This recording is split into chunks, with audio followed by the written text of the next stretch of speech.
The church. Amber pleaded with the two men. "You don't have to do this," she said. "You can't stop now. You can't let me go." The fake preacher looked at his partner, Fred, the bus driver. "You are very persuasive, young lady," he said. He smelled like a dirty toilet. He reached his hand into his pocket. Amber watched, wondering what he was going to do. He took out a half of cheese sandwich from his pocket and started eating it. "You think we should let you go?" "Yes.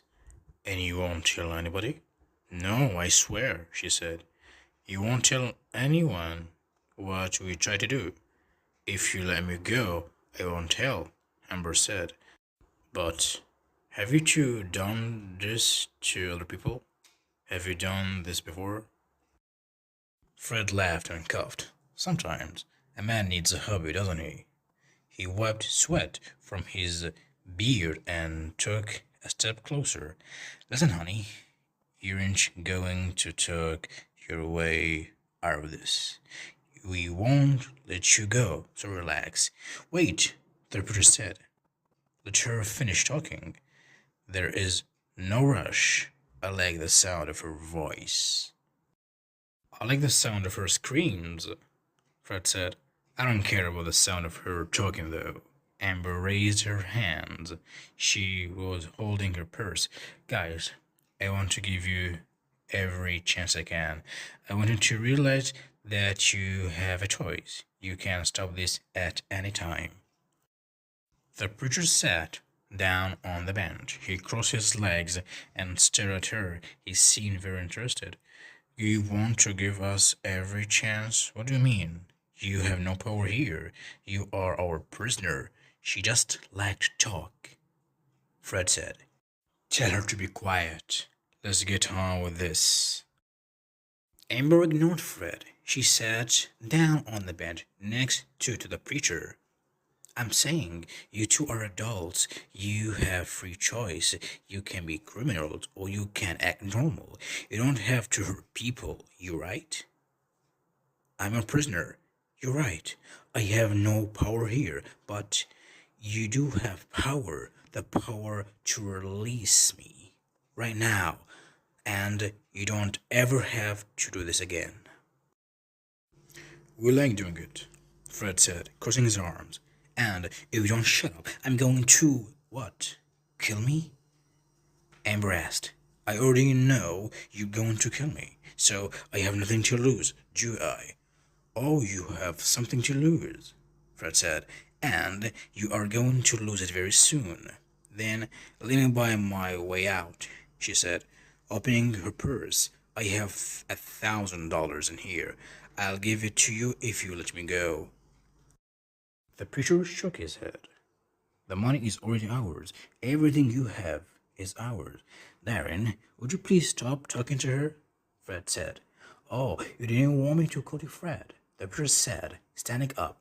"But now you're saying my name." "Because you were right," Fred said, taking a big breath. "What difference does it make, Darren?" "Who is she going to tell?" "You're both right," Amber said. "I won't tell anyone, and you won't either." She took her small gun out of her purse and shot Darren, the fake preacher, once.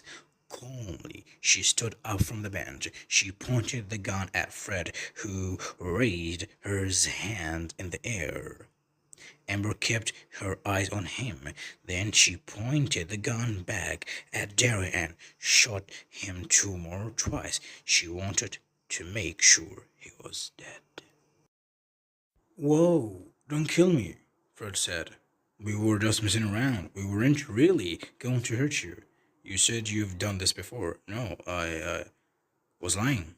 It wasn't true. I only said that to scare you."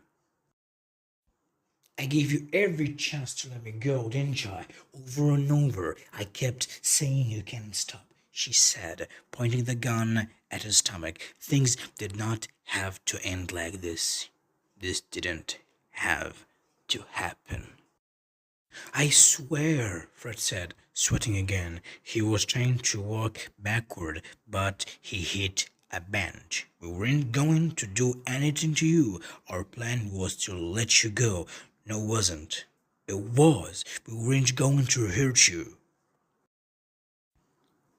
But I'm going to hurt you, she said, shooting him 2 times. Amber was an expert with guns. She knew exactly where to shoot someone if she wanted to kill them. She also knew where to shoot them, so they would not die. Fred fell on the ground, yelling and screaming. He was in pain, but he would not die, at least not for a few hours. Amber sat down and rested her injured foot. This is a little game I like to play with my sister, she explained. We've been doing it for almost a year. We stay out late. We stay out until someone tries something stupid. Someone like you and the preacher over there. Her foot began to feel better, so she stood up. She picked up one of the burning candles. Where do the stupid person or persons try to take us? Then, when they don't expect it, we call them. She poured melted candle wax on Fred's beard. He yelled again. You tricked us, he said. You tricked me first, she said. I gave you the opportunity to stop. Do you want to give me the same chance? You want to give me a chance to stop? She pointed the gun at his head. I have 1 ball left. Yes, you can stop. You don't have to shoot me again. Okay, she said, putting her gun back into her purse.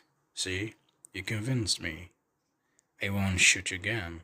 Amber held the candle on the man's pants. Fred's pants caught on fire. Then she quickly ran out of the old church. She picked up her broken phone on the way out. Amber had another working phone in her bag, of course. Aisha, Amber's twin sister, pulled her car up into the parking lot. Right on time, Aisha said, as Amber got into the car. Looks like you won tonight. The identical twin sisters sat in the car as the church caught fire. Thanks for playing, twins revenge, Amber said to the dead man in the church, smiling as her sister drove away.